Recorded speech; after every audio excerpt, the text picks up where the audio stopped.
peur est une émotion commune à chacun de nous. Toute personne a une fois eu peur dans sa vie. À l'origine de l'humanité, la peur avait pour fonction de nous protéger. Lorsqu'une personne se sentait en danger, cela activait en elle de la peur, qui à son tour déclenchait les systèmes de défense de notre organisme qui permettaient de nous protéger. Mais de nos jours, la peur est devenue un obstacle même au développement de l'être humain. Ce n'est pas pour rien qu'on dit que les endroits les plus riches de la planète sont les cimetières. En fait, là se trouvent des personnes qui ont eu des grands rêves, qui ont eu des gros projets, qui auraient pu révolutionner non seulement leur vie, mais aussi toute l'humanité entière, qui auraient pu améliorer la vie de leur entourage. Mais par la peur d'échouer, la peur de ce que les autres penseraient d'elles lorsqu'elles allaient échouer, ces personnes n'ont jamais fait le premier pas vers leurs rêves. Et résultat, elles sont parties de l'autre côté en emportant avec elles leurs rêves. Alors, si tu veux apprendre à dépasser la peur pour réaliser ton plein potentiel, reste avec moi dans cette vidéo.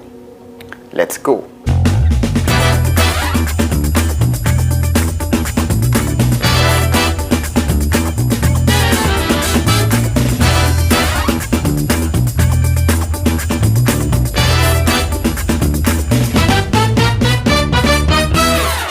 Avant d'en arriver aux différentes techniques qui permettent de surmonter la peur et de réaliser son plein potentiel, j'aimerais d'abord te parler des différents types de peurs.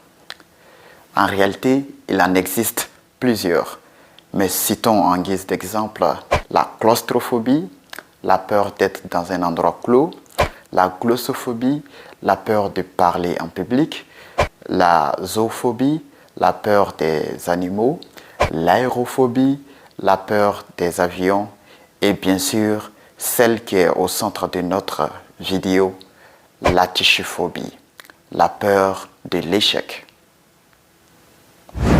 Maintenant, je vais te présenter cette méthode qui va te permettre en 4 étapes de parvenir à surmonter ta peur et réaliser ton plein potentiel. Étape 1. Reconnaître et accepter sa peur. Comment parvenir à surmonter un obstacle dont on ignore l'existence? Ce n'est tout simplement pas possible. C'est pourquoi dans cette première étape, il est important que tu parviennes à reconnaître la peur en toi. Comme je l'ai dit depuis le début de la vidéo, la peur est une émotion commune à chacun de nous. Toute personne a au moins une fois dans sa vie eu peur.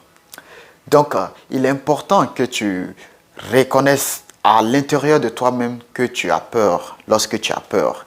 Et ensuite, que tu acceptes cette peur-là. C'est la première étape pour la surmonter. Étape 2. La peur, un signe que ça en vaut le coup. Oui, la peur est une preuve que ce que tu t'apprêtes à faire en vaut vraiment la peine. Pour mieux expliquer cela, prenons un exemple. Lorsque tu échanges avec un membre de ta famille ou bien avec des amis, tu n'as aucune peur. Mais qu'est-ce qui se passe lorsque tu es invité à faire une présentation ou un discours face à un grand public ou encore lorsque tu vas à un entretien d'embauche? Tout à coup, tu commences à ressentir de la peur. Eh bien parce que là, l'enjeu est important. Parce que tu sais que si tu veux obtenir ce job, il va falloir que tu fasses cet entretien. Ou encore que si tu parviens à faire cette présentation ou ce discours, cela constitue une preuve non seulement de tes compétences en la matière, mais aussi de ta capacité à t'exprimer oralement face à un public. Schématiquement représenté, c'est comme si tu te trouves à un point A et tu veux aller à un point B. Et entre les deux points se trouve la peur. Si tu parviens à surmonter ta peur et à relever ces défis, tu te retrouves au point B et tu deviens plus grand qu'avant. Tu deviens une meilleure version de toi-même. Donc, la peur n'est pas une chose négative. C'est au contraire une chose positive. Et ça signale que ce que tu te prépares à faire est important. Donc, si tu veux entreprendre un projet et que tu ne ressens aucune peur, alors dis-toi que le projet n'est pas suffisamment ambitieux. Mais par contre, si tu veux lancer un projet et que tu ressens de la peur, alors dis-toi que ce projet a du potentiel. Étape numéro 3. Oser, c'est déjà gagné. Dans la deuxième étape, nous avons dit que la peur est une bonne chose et c'est un signe que ce projet que tu t'apprêtes à lancer est important et qu'il a du potentiel. Mais il n'en sera jamais rien tant que tu ne te lances pas.